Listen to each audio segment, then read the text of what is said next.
Hi, Fenny. Welcome. It's good to see you. And welcome to MIE. And tell us a little bit more about yourself.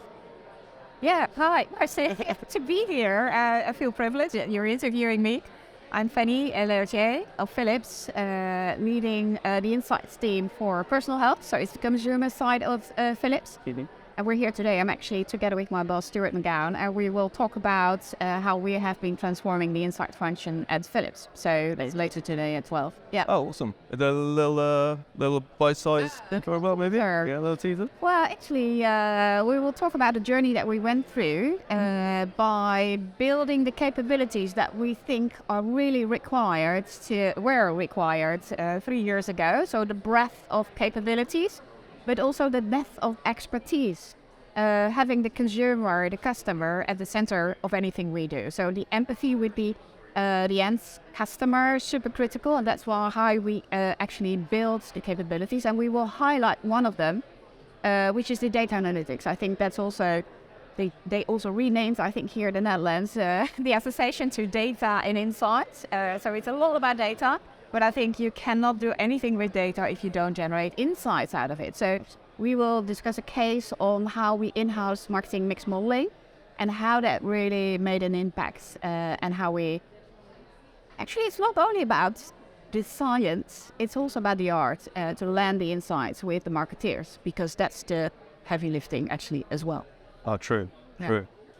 Like we spoke a little bit before that, and then you mentioned about like the art and the insights and kind of like how that basically separates it from a lot of the technology and innovations that art is the human touch then that's necessary in creating great insights. So can you go into it? One of the innovations, what do you see as kind of like the next couple of years in the...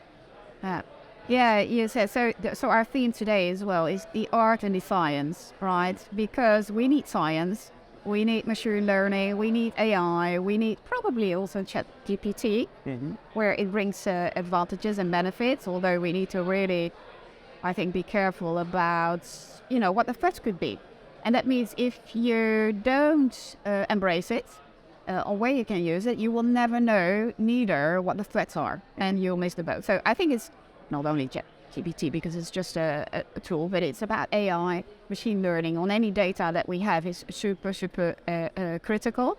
And that's why I think we need to embrace it, try it. Sometimes you fail. It's good to fail, as long as you do it once and you learn from it and you go further. But I think it's progressive insights, embracing new tools, taking the time to do that as well, because it's not easy.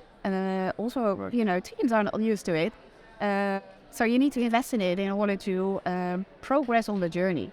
And the journey is long, but also nice, I think, with the bumpy roads sometimes, but also with a bright future. So I think it's having that North Star in mind of what you want to achieve, and then looking at the opportunities around you, and investing enough time to understand what it can bring to you, because there's so many tools available right now, and you need to pick the ones that are really, can make a difference.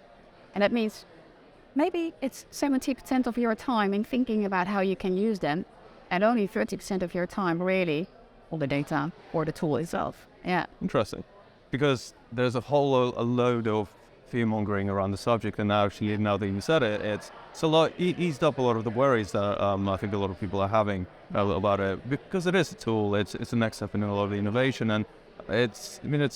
But I think the human side is so important still. Technology can never replace a human being, because it's empathy with the end consumer, the end customer. It could be, in our case, also a patient or a healthcare professional. Really understanding that, by also leveraging technology, I think is critical. So that empathy is really, I think that we as human beings have and can bring to it. But it's not only the empathy with the end consumer, I think it's also our stakeholders. So what does the business really need? So how do we know that? And that means that translator, that storyteller, data storyteller is a critical role that we need to play. So I think it can only bring us more. We can be faster, we can be more effective, maybe cheaper, be good. But also I think we will hopefully at a certain point be less dependent on only asking questions, but also leveraging more what people really do and say. Always complementing that, of course, with primary research where required, but I think it enriches basically anything we do in insights. True, I can see that. Would you also say, for example, a lot of the innovations and a lot of technologies coming through it, will this be more enticing for new researchers to enter the industry, or is it? Yeah, I think it will also, we used to be a kind of a research industry, and it was, if you said it, you were at a party and you say, I'm a researcher, people say, oh yeah, that's that person asking questions to respondents. I think that changed over the last, maybe decades, maybe the last couple of years. It's even accelerated. And it means that it's so much more exciting what we can do. It's not only, and I think it was exciting what we used to do, but now the scope is actually broadened, much wider than what we used to do, I think. And we can make more impact by connecting the dots among the different tools that we have, different data sources that we have, but also, inventing new things. I think you see bright, really innovative things coming from startups, which is, the creative and super bright minds that come up with these solutions. And I think that should attract new talent also to the industry. Fantastic.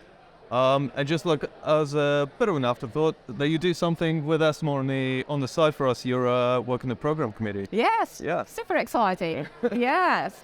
And I was actually last year also on the committee just as a member, now a chair this year. And it is really an honor to be there. And it's so exciting. I think we've never had so many submissions as this year from so many more countries also. So I think it's a really exciting program that has been brought together by the full committee, but also the ESOMAR team, with very inspiring themes. I mean, we'll talk about, of course, the metaverse. We'll talk about technologies like AI, ChatGPT. We will also talk about how to get our marketeers in the companies actually being immersed by what consumers, customers, professionals need. Yeah. Because that's the only way we can make a difference as brands. So, and many more other topics, because I don't even share all the topics. You can look at the program to see it, but I think very exciting to see the program coming together. Great speakers from all over the world, from also different companies. So really worthwhile going there, I think, for everybody. Yeah, absolutely. I'm super excited for it, and it's in our hometown of Amsterdam as well. So it's a lot less traveling than going back to Toronto. But I was super excited to have you, and thank you very much. Oh, thank you. And enjoy the feature on the day. Thank you. Wonderful. See you. Right.